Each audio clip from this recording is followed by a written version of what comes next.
This webinar will begin shortly.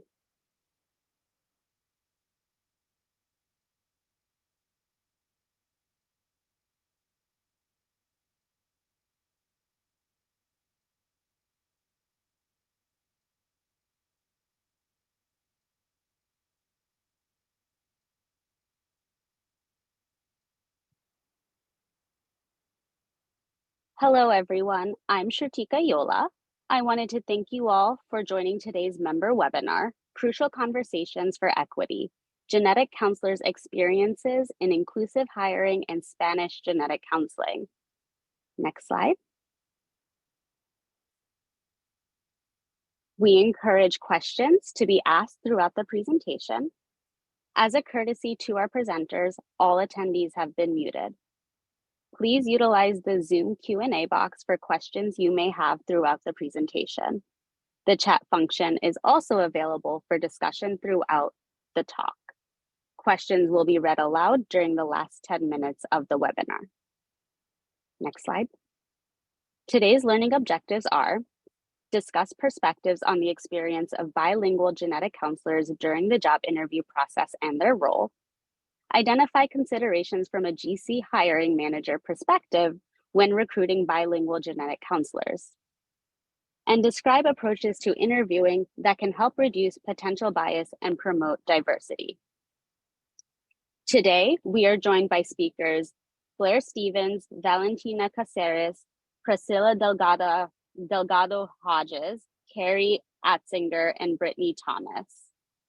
Blair Stevens is a prenatal genetic counselor with 15 years of experience in direct patient care and serves as the Director of Prenatal Genetic Counseling Services at McGovern Medical School at UT Health Houston, Department of Obstetrics, Gynecology, and Reproductive Science.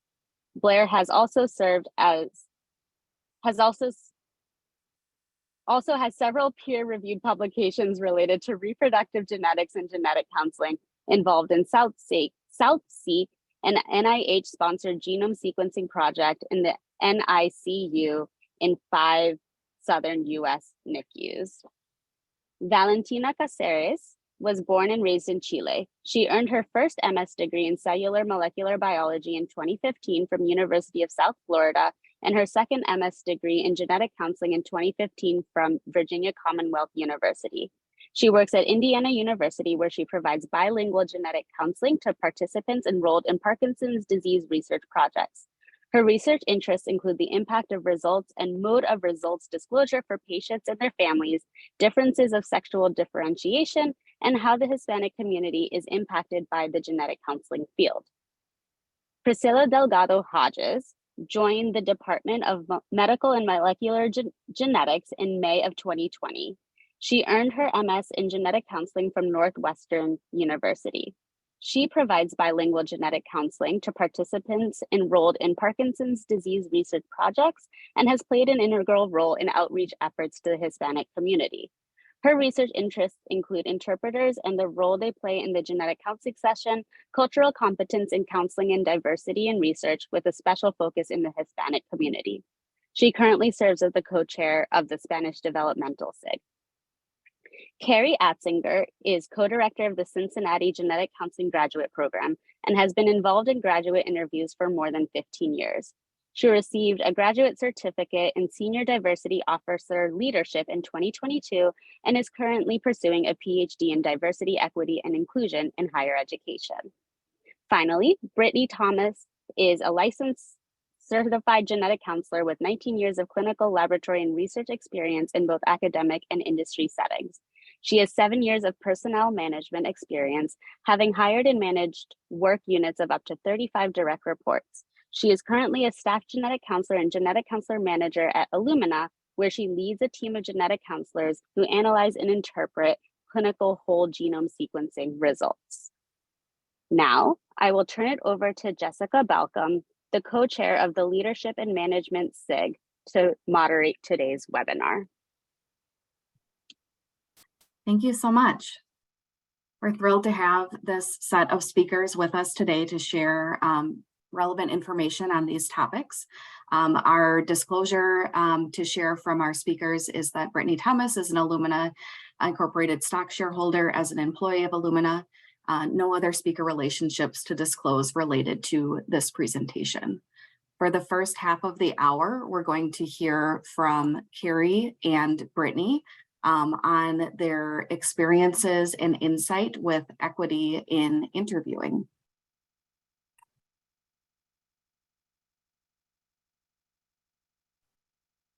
Okay, thank you, Jessica. It's my pleasure to take part in today's webinar, and we have a lot of great content, so we'll jump right into it. Having been actively involved in interviewing and then more formally recruiting and hiring of genetic counselors for many years, I will be the first to admit that I am still at the tip of the iceberg when it comes to unpacking all of the possible inherent biases that we could come to the interview table with. It starts with awareness and a willingness to be vulnerable to and critical of your processes, and also committed to learning how to promote equitable hiring practices within your institution or program. That's whether you're on an interview committee, you're the hiring manager for a position within your work unit, a program director interviewing prospective graduate students, or even just the writer of a job description. So Carrie and I will spend the next several minutes highlighting areas that may be vulnerable to implicit bias during the interview process and providing tips for beginning your conversations and actions toward promoting equity in recruitment and interviewing. We will then pass it on to our amazing panel of speakers to share their recruitment experiences as bilingual genetic counselors. So where to start? We start with recruitment preparation. So having an awareness and being open to diverse candidates is not enough. You can stay there, Jess. Yes, thank you. So saying you're open to someone who has a different background than yourself or your staff is actually a reactive statement. But if you can add some actions to that statement and turn it into a proactive statement saying, we're open to diverse candidates and here are the steps we will take to increase the likelihood of having a diverse applicant pool, that's very intentional. Additionally, setting team goals around creating a diverse workforce can help to provide some action around the intention. And similarly, increasing equity in interviewing practices requires not just commitment, which is reactive, but planning. So evaluating where you are vulnerable to implicit biases by actively assessing each component of the recruitment and interview process is very important. So consider the job description, the job posting, logistics and components of the actual interview, and the post-interview candidate assessment. This is essentially the process of leveling the playing field. And we'll get into some specifics in the next few slides. Carrie, did you have anything you'd like to add to this opening slide here? Just to say, as Brittany mentioned, this is an ongoing process where we're constantly refining, learning more, and helping to improve processes. I think one way that I think about it is being neutral and just open is only works in a system that is fair, which we know our current system isn't. And so to fight systemic inequalities and white supremacy that we know is inherent in graduate education and in the healthcare system means we have to do more than just be open to diverse candidates.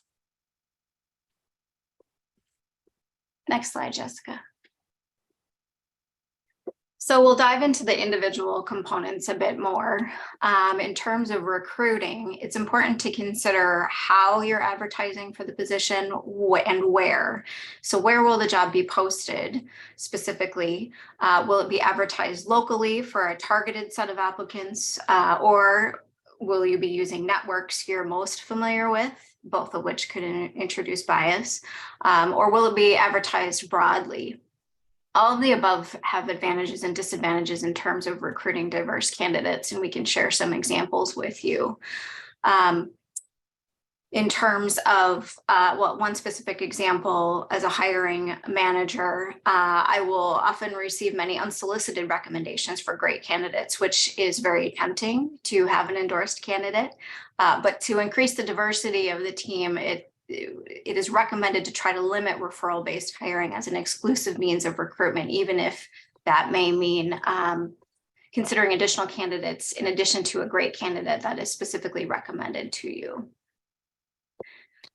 Carrie, When do you I- want to add to that? Yeah, when I think about this from the grad interviewing process, it's making sure that we're reaching out to candidates in lots of different settings. And so examples, both for prospective genetic counseling students, but also for hiring, is the Minority Genetics Professionals Network has a great place to advertise, and also reaching out to groups like ABRCAMS, which is the annual biomedical research conference for minoritized scientists, and SACNAS, which is the Society for the Advancement of Chicanos and Native Americans in Science. And that group, just to clarify, actually supports individuals with lots of different minoritized identities in the sciences, and they're a really great place to send alumni or people that you know to advertise jobs or recruit students into the field. And specific to the genetic counseling field, so if you're wanting to advertise a job posting, you can select specific groups. Like, for example, you could post directly to the Spanish Development SIG, which can signal not only an openness to recruit from diverse backgrounds, but that the institution places a high value on what such an applicant could bring to the position. And then moving on to requirements. So to consider the requirements of the job, in order to reduce bias and increase equity, focus on the factors that directly impact performance. So we typically think about desired strengths, skills, general competence, and prerequisite training and experience. Ensuring that you eliminate requirements that are not essential. So many candidates, especially certain groups of people, will only apply if they meet 100% or near 100% of the requirements. So be very, again, intentional about the requirements for the job. And ask yourself and your team if any of the prerequisites could limit your candidate pool because of lack of opportunity to obtain that experience. So instead, consider a list of comparable experiences that are more inclusive of diverse backgrounds, experiences, and opportunities, rather than a very strict set of requirements. Yeah, so examples of this in the graduate interviewing realm are things like dropping GRE requirements, which we know are biased, or thinking about if you have a requirement for shadowing that really limits limits your pool to people who are able to get that experience. So really the goal there might be, we just want people to know what genetic counseling is. There's lots of ways to do that. And so broadening what we think of as qualifying for people really broadens the ability for people to apply, be considered. So finally, the job description, or next, not finally, but next, the job description in terms of pre-planning. This provides the first impression that a candidate has of the position. So considering whether it's welcoming or if it's off-putting to certain people or groups of people, and specifically the language that is used affects whether people feel they will be a good fit for the position or not, and if they feel welcome to apply. So an example that you will see that's circulated quite a bit are specific words that may sound more masculine, such as competitive, determined, driven, decisive, as compared to other words like collaborative, dependable, considerate, loyal, for example, that may sound more feminine. And the recommendation is to include a mix of both in the job description in order to avoid alienating a certain group of people. Anything else to add, Carrie? No. Next slide, Jessica. So involving a team of people with diverse backgrounds and experiences on your recruitment and interview team is very important, and also standardizing the way in which they will be involved in each interview. So asking them to review interview questions ahead of time and potential answers to those questions for bias is one way to not only get them involved, but also to provide an objective evaluation of your questions. Consider having your team pre-screen applicants through blinded CV or cover letter review to reduce bias. And to ensure your team is aware of their own biases as much as possible and are able to mitigate these biases, enroll them. So don't just recommend it, but actually proactively enroll them if you can, if they're part of your team, in interview training and implicit bias training, which should now be available at most institutions. And something that I would also typically recommend, consider the other individuals who may be involved in the interview that may not be on your direct interview committee or team, such as the person scheduling the interview or individuals who they will meet with to learn a bit more about the position, those who may attend a presentation by the candidate. Consider training for those individuals as well if that is feasible. Great. One thing I'll add is very few people get interview training. And so there's a tendency, especially with job interviews, although somewhat with grad interviews, for it to be conversational, just get to know the person, which there's value in that, but it does tend to lead us a little bit to bias. Or do we like the person as opposed to, are we evaluating, are they the right fit in terms of skills for a position? And so being a little bit more strategic about an approach to interviewing can help make sure you're being more balanced in how you're approaching the interview process. And there are lots of different ways to do this. Holistic review is listed here, which is one approach to grad school application evaluation, but people do this in different ways. There are anonymous reviews. You can do horizontal reviews where one person reviews like everybody's letters of recommendation or everybody's personal statements, things like that. And again, there's value in different ways of doing it. It's just having a coordinated approach and knowing why you're doing it the way you're doing it. Great. Next slide, Jess.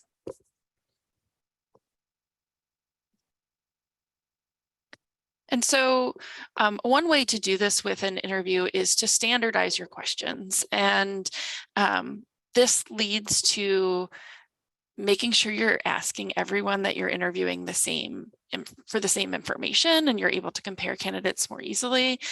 And also thinking about, what are you trying to get at with a specific question?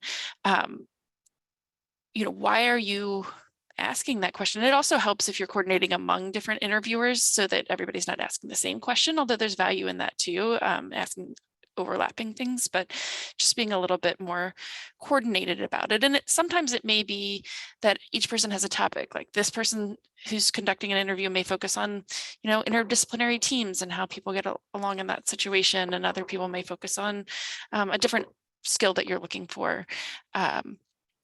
One way to do skills-based interviewing, as opposed to just tell me about yourself, is to use scenarios. So examples might be, tell me about a time you disagreed with a colleague and how you handled that situation.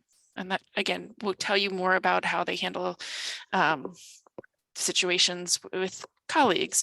Imagine you're meeting with a patient who makes a decision you don't agree with. What might you do in that situation? And you can have an idea in your head of, there can be lots of appropriate answers to those questions, but what are general things that you're looking for people to acknowledge when they're answering those questions? And considering a rubric for assessing responses. This doesn't have to be like a numeric rubric where it's an exact number for different responses, but having a sense of, what are you looking for? What are the skills that you're hoping to see? And this, again, allows for a little bit more objectivity and a little bit less just focus on, do I like this person? And I can give an example from, so being in the laboratory setting, an example of skills-based assessment that have been involved with administering and taking actually would be a series of variant curations, for example, to try to simulate the type of work the candidate would be doing and have them submit that as part of the interview process. And if a rubric, if you're not considering a scale, for example, like Carrie said, assessing whether the candidate demonstrated certain attributes. So flexibility, teamwork, tolerance of ambiguity, that type of thing in their answer can be a standardized way of evaluating candidates. Next slide.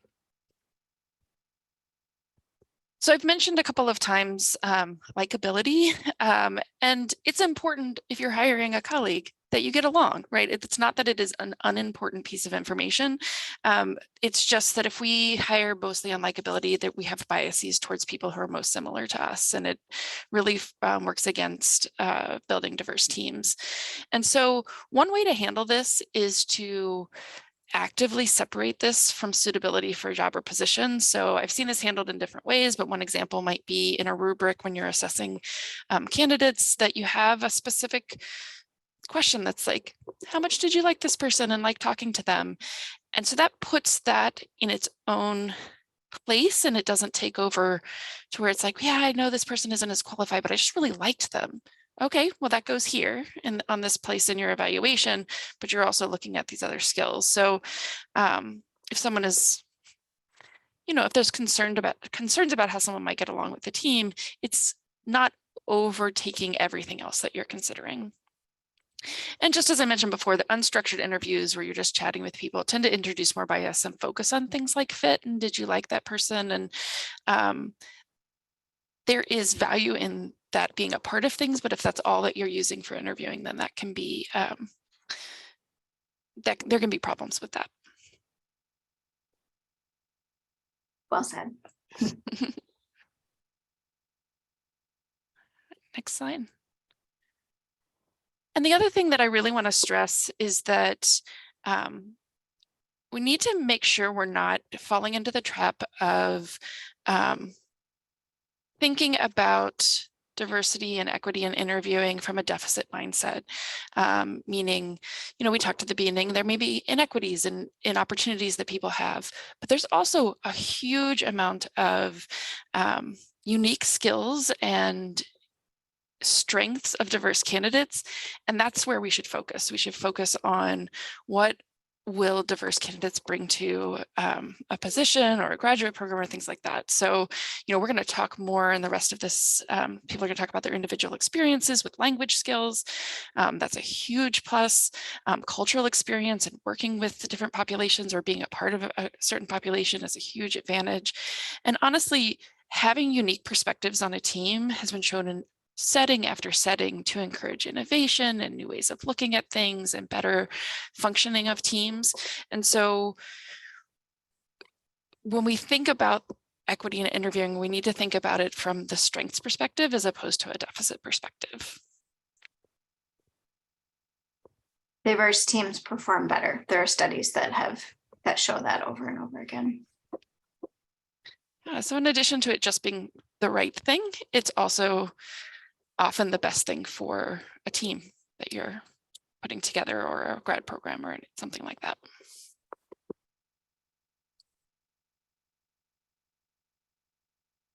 Wonderful. Thank you so much, Brittany and Carrie. I just want to make sure I'm not moving on to our next segment prematurely. No, I would just say this is a short introduction to these kinds of topics, and there's a lot more materials out there. It's really having a commitment and doing some planning that is the most important, I think. Agreed. Very good. So for the second half of the hour, we're going to move into our panel discussion, looking at bilingual genetic counselor recruitment experiences, both from the perspective of an interviewing candidate, as well as the hiring team. So for this portion of the webinar, we have three panelists joining us to speak to their experiences. Valentina Caceres, who is a certified medical interpreter with a genetic counselor background, Priscilla Delgado Hodges, a genetic counselor, and Blair Stevens, Director of Genetic Counseling Services. Since we have been hearing in the first half of the webinar about the interviewer perspective, I'd like to start off this portion with a question for Blair. Please tell us about your experiences with the recruitment process for genetic counselors who speak Spanish. Yeah, thank you so much. So I'm in Houston, as was mentioned, and we have a really, really large Hispanic population, and a lot of our patients are Spanish speaking. And the first plug I kind of want to throw out there is, if in your genetic counseling practice you guys aren't collecting patient data, then I highly recommend that you guys collect that, because we track various things, but one of the things that we track is whether a patient needed an interpreter for the session, or whether the session was performed in Spanish. And approximately 10 to 20% of our patient sessions are in Spanish. And so we're able to use that data to really go out there and justify to our leadership and our administrators that we need to recruit Spanish speaking individuals. And there's sometimes when we might have a Spanish speaking individual who is available to hire, even though we don't necessarily have the need, and that data has made it really crucial to show them how often we have interpreters and need Spanish speaking counselors. And then if you go to the PSS data and you see how few genetic counselors speak Spanish, it's like you can't let that opportunity go, even if you might not have the data to show that you might need to hire someone this second. So in Houston, we kind of just always need, there's never, we have enough Spanish speaking counselors. So it'd be great the more we have. And it's definitely, it can be challenging because of the number of Spanish speakers that are out there in the genetic counseling community. And so kind of the ways that we have gone about it is try to put the word out there through networking and through our Spanish speaking counselors that have bigger networks on their own. The new Spanish SIG I'm really excited about. So people like Priscilla that have like put actual formal ways of connecting with Spanish speaking genetic counselors. The Minority Genetics Professional Network, Twitter, there's different ways that you can kind of get the word out there. But even doing that, so, you know, we actually have open positions right now and we've yet to get a Spanish speaking applicant. Whereas the last time we had an open round, we had a couple of different people that spoke Spanish or had some Spanish language skills. And so it's just kind of hit and miss, I think, when your opportunities arise, whether you can find someone that fits that need, as well as all of the other needs that you might be looking for and fit. But it's something that we kind of put a part of any of our posts when we're looking for a genetic counselor. Very good. Thanks, Blair.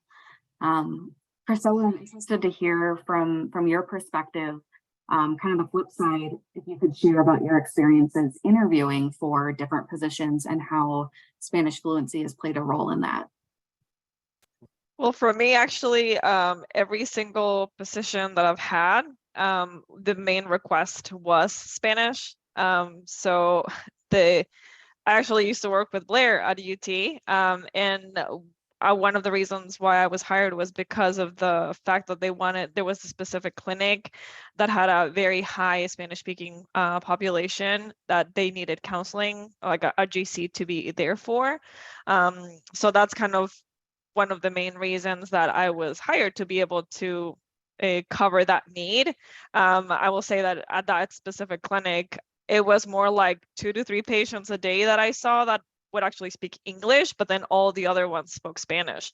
And so that's one of the main things for me. It's if with UT was the case, I worked for a little bit at LabCorp, and it was the same. They wanted to have somebody who was able to speak Spanish and cover some of those needs. And then now with Indiana, they actually went out kind of like looking for me because they wanted to find someone who was able to help with outreach for their study with a focus on the Hispanic community. And so there was a call out, and like initially they shared this with me and I said, no, I'm good. And then like later on, they said, you know, we're still looking for someone. Are you able to come? And that's how it was. They were actively seeking someone that spoke Spanish, and that was it. For me, it's been always they needed Spanish, and I was able to fulfill that need for them. Very good. And then Valentina, you're currently a certified medical interpreter, and so your language fluency is more, I guess, formally incorporated into your position. Can you tell us about the reason that you decided to become an interpreter? Was that something that was required for your primary genetic counselor job? Yeah, of course. It was not something that was required. I actually became an interpreter in undergraduate, a medical interpreter, because I saw my dad, who lives here in the United States and doesn't speak English very well, struggling a lot, just sweating buckets every time he had to speak anything medical in English, even though he speaks surprisingly well. And I didn't want him to struggle. So in order to get, volunteer hours, I became a medical interpreter. I went through the classes and I got certified, and I started volunteering as one. And that was just an extra that I had when I was a genetic counselor, and then applying. It has never been something required as a genetic counselor. I've been able to show that at every job I have had in order to be able to speak Spanish to patients. It's never has been required. No one has ever asked me about it, but I have it. Understood. And then I guess for comparison, Priscilla, have you ever had any issues or challenges working as a bilingual counselor and not being a medical interpreter? So that is the surprising thing. So for me, I have actually never been asked to prove that I am bilingual. I haven't had any kind of exam or certification or anything to show at all to prove that I can speak proficiently. So it just kind of shows you the differences depending on different policies that hospitals may have. So it's really variable. Some hospitals may ask you to do some kind of test or something, but like in general, there's like kind of like nationwide, there's no requirement specific for Spanish that is needed. And for me, it hasn't been a problem at all. I've just basically gone into clinic and started talking in Spanish, and that was fine. Didn't have to do anything else. So it was fairly easy. I have a follow-up to that before kind of moving on. So in your experience, Priscilla, has there been a way that your sessions are flagged then that an interpreter is not needed in addition to yourself, or how has that been managed logistically? So in clinic, it just depends. So when I was in Texas, they just basically scheduled the patients it didn't really matter scheduling wise. Because I was able to do both. So whenever we had a different language, then it would be flagged and people would try to get an interpreter for it. But otherwise, there's no difference. Now here in Indiana, we have a specific pipeline. So people that actually get into the study, they have a survey that they can fill out. So they can pick Spanish or English. And so if it's done in Spanish, then it gets filtered to either me or Valentina. We actually work together. So it gets flagged for either one of us. And it gets connected to the specific license depending on where the individual is. But before, there was no kind of way to flag or anything, just because I was able to do both. And time-wise, there was no difference in the allocation of time that was for the patient. There was no difference in that, even though some of the Spanish sessions do tend to get longer, just because individuals connect differently with you. But everything was pretty standardized. I would say it was kind of one hour slot, and it didn't matter the language, English or Spanish. Very good. Thank you. So understanding, as Priscilla shared, that there's not necessarily a nationwide standard for how fluency would be assessed during the recruitment process. Blair, can you share, at least for your institution, what the process has been to evaluate incoming candidates and their Spanish fluency? Yeah, we definitely include our Spanish-speaking genetic counselors in the interview process. We typically have at least one do a formal interview, and we ask that they do part of that interview in Spanish. And so that way we can really test and make sure that the fluency that they put on their CV really translates into the conversational Spanish, and use some like medical Spanish in there as well.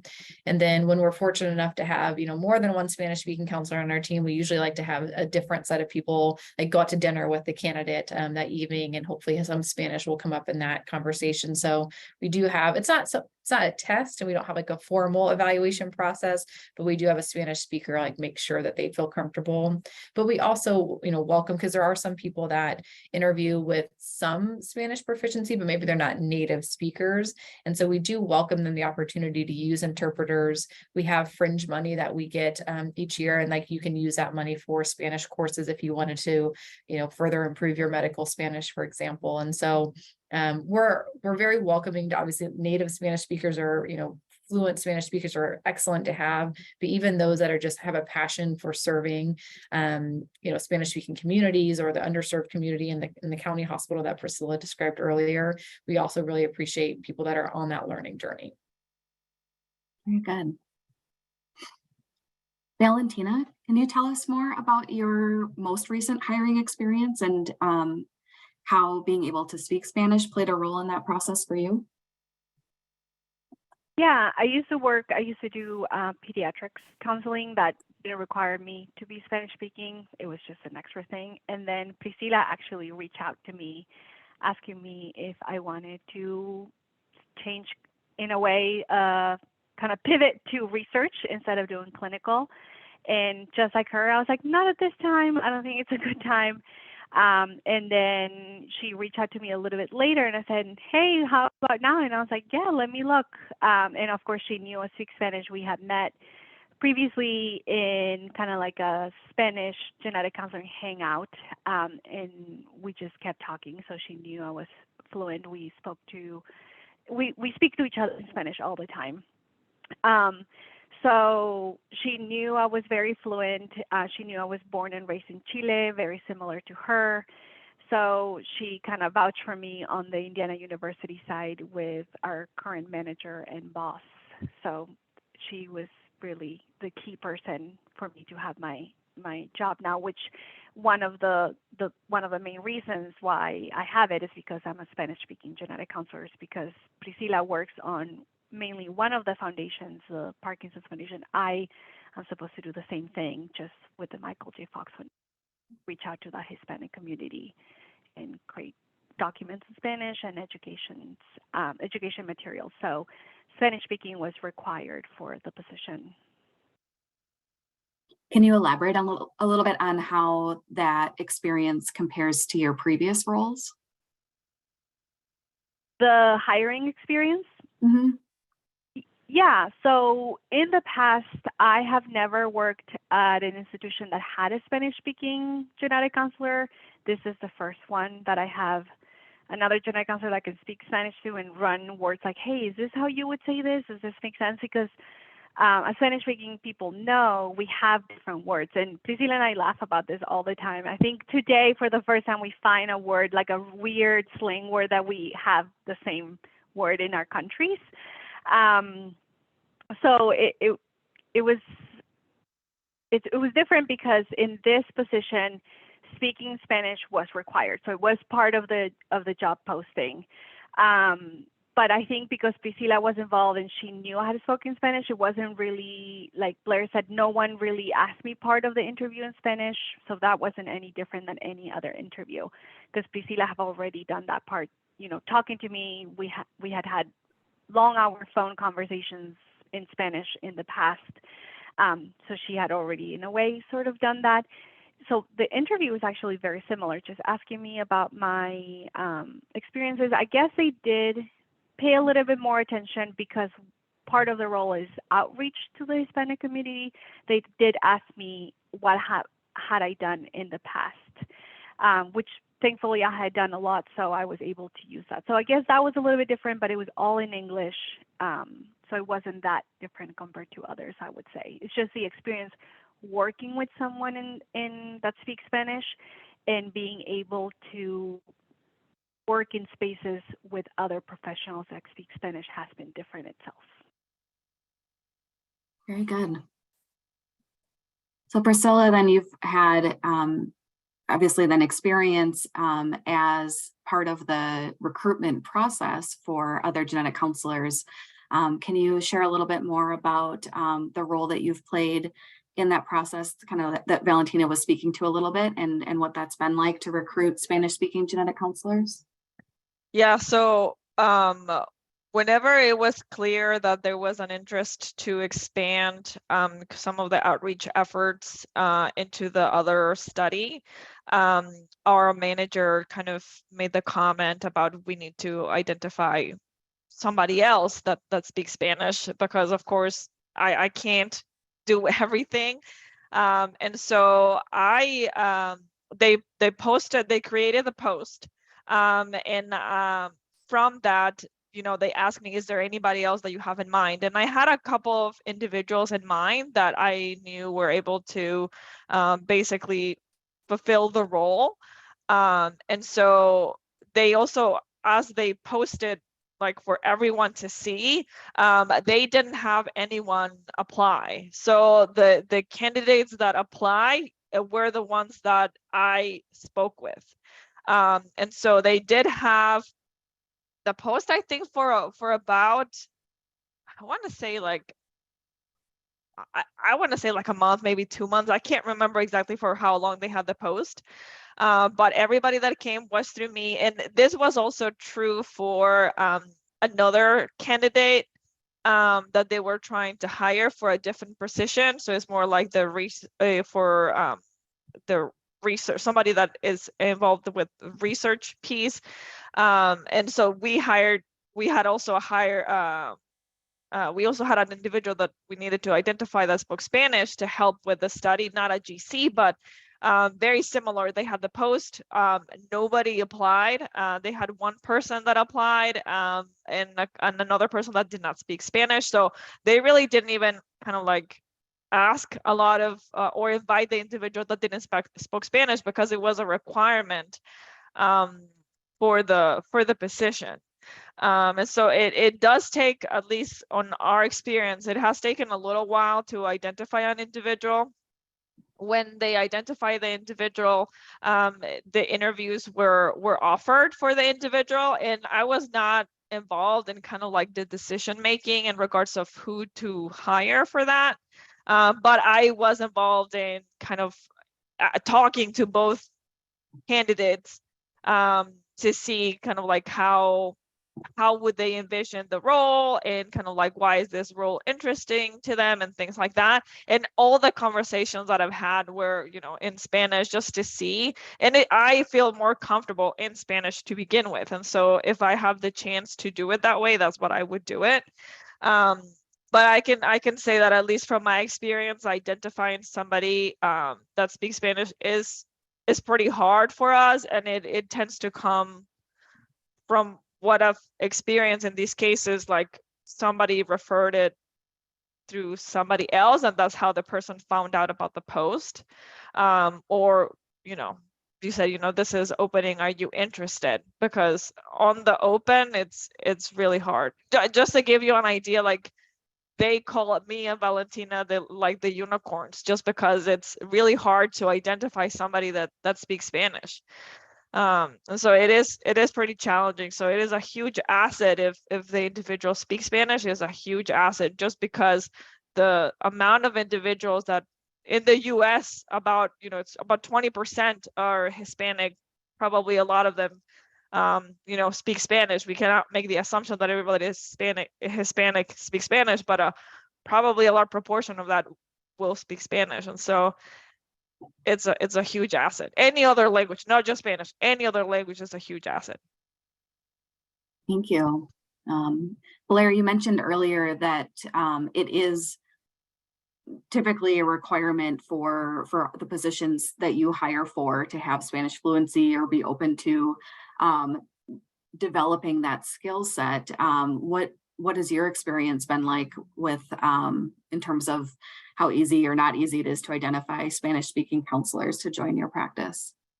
Yeah, I agree with Priscilla. It can oftentimes be very challenging, especially depending on if you would like to have a Spanish speaker, because obviously we have every clinic that we go to, there's Spanish speakers, or whether like you absolutely need one, because at the county hospital where Priscilla was describing earlier, the vast majority of patients are Spanish speaking. So you can absolutely do a quality job of genetic counseling with an interpreter there.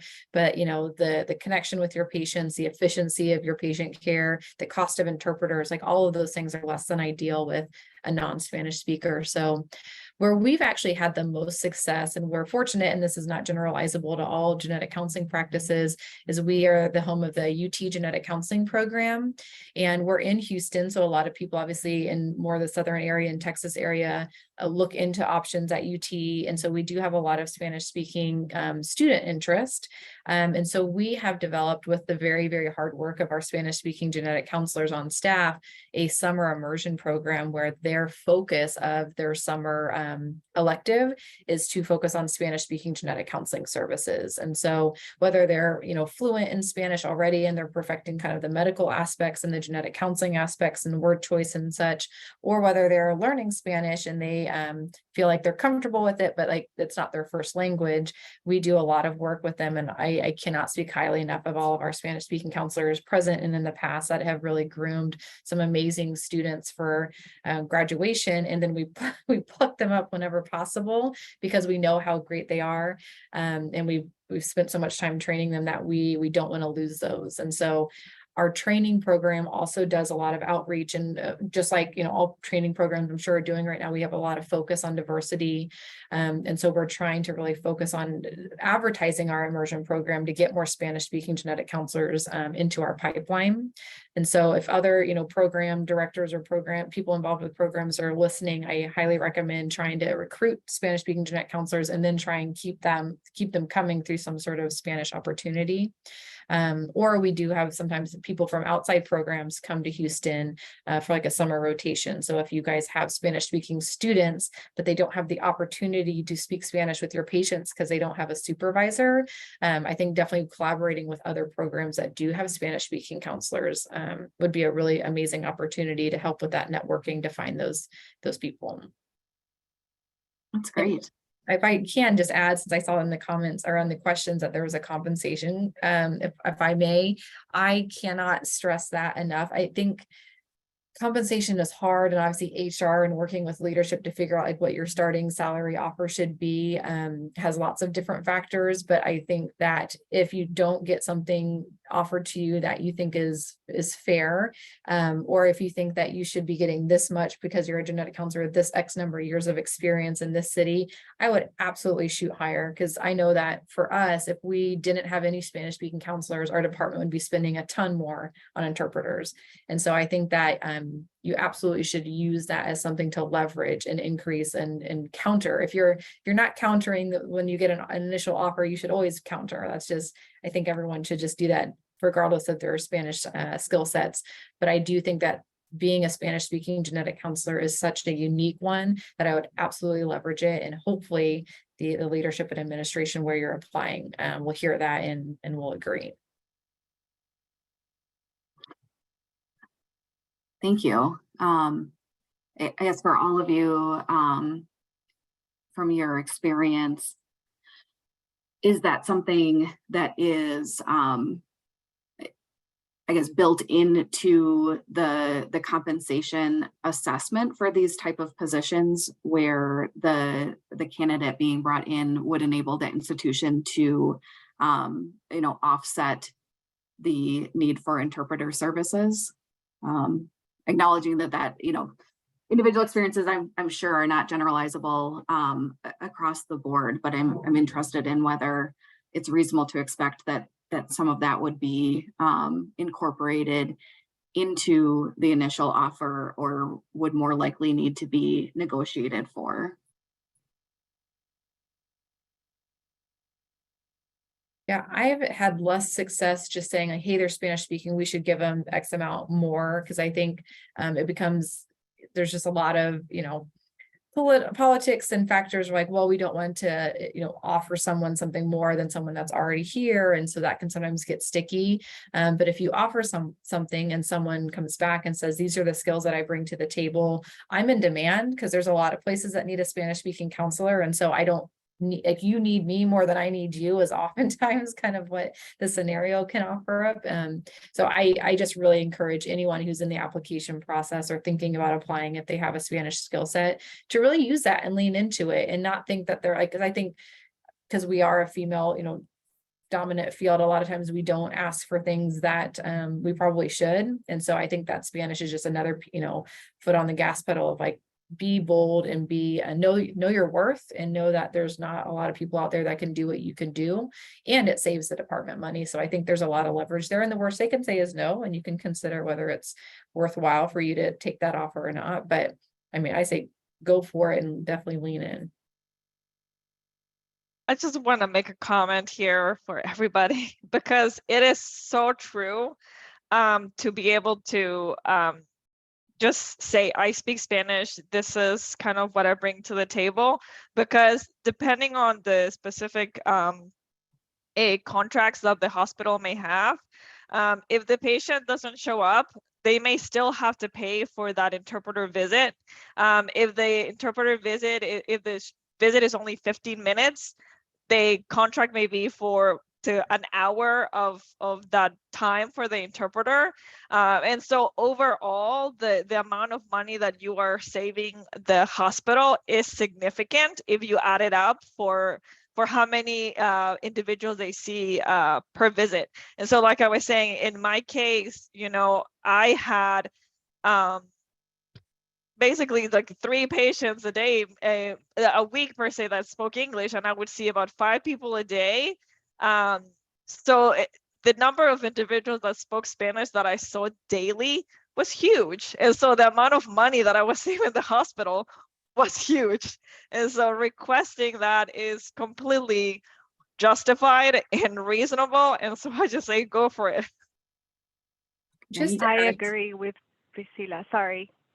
This is the first position that actually compensates for me to do that. And I have had a hard time in the past where that was not compensated at all. And I actually had to say, listen, not only am I saving the company money by doing this, but also I get asked to translate forms. That was the other thing that you will get asked. Like, I want to let everyone here that speaks Spanish or another language, you will get asked to do other things. And you can also say no. It's completely okay. If you don't get compensated for it, it's also okay to say no. And to ask one of the questions, how do you even get started to negotiate your salary or know that you're being offered is a fair range, especially for a recent graduate. So you can just, when they give you your offer, you can say, you can ask, does this take into consideration the fact that I speak Spanish, the fact that I'm going to be able to save the department money because I'm not using an interpreter, and then speak to the other genetic counselors. If they're willing to share, you can use the PSS as kind of like a starting point. Obviously, that's not always accurate for your specific position. But unfortunately for me in the past, I didn't know if that was fair or not until I got into the position. Once I got into the position, I realized it was not fair. And then I went and asked, and they told me no. And then I had to then say, okay, is this something that then I'm willing to take with my specific set of skills, not only being Spanish speaking, being a medical interpreter. That someone mentioned, you're right, it is different being fluid than counseling Spanish and having an extra master's degree. So that's something at that point you need to figure out, which can be difficult, unfortunately. Thank you. These have been amazing insights. And I know we have a few additional questions from our Q&A that we haven't touched on. Before we get to those in our last couple of minutes, we did want to just make a quick plug for the 2 SIGs who are represented on this webinar. I think it's very apparent from all of the information that's been shared what the value is in the Spanish Development SIG and the support, networking, and resources that are provided for the members of that SIG. And would, encourage anybody to add that to your membership list if you're not already part of that forum. Likewise, for Leadership and Management SIG, which I represent, we really aim to provide broad-ranging support and resources to people interested in various definitions and capacities of leadership. So there's the perspective of direct personnel management that was represented today from Brittany as a hiring manager, from Carrie as somebody who's a formal leader within graduate programs. There are a lot of other ways to be a leader in your career, and our SIG really strives to address all of those. One particular opportunity that I wanted to highlight is our Leadership and Management small group peer support, which has been something that has been really high value for our membership in connecting up small groups of SIG members to meet on a regular basis to share their experiences and serve as a sounding board in a safe, confidential space, and is something that we're going to keep expanding. And so opportunity that would be there for anybody who joins the SIG. Finally, in appreciation for folks who joined us live today for the webinar, our two SIGs will be selecting 10 of the live attendees from today to send a copy of a book that really goes deeper into some of the themes that have been discussed today in terms of how to ensure that we're mitigating bias in the hiring process, and considering that from the perspective of being any type of interviewer or panelist, as well as how you go into interviews as a candidate. And then also a sticker from the Spanish Development SIG. So you will hear from us after the webinar if you are one of the selected winners for our raffle.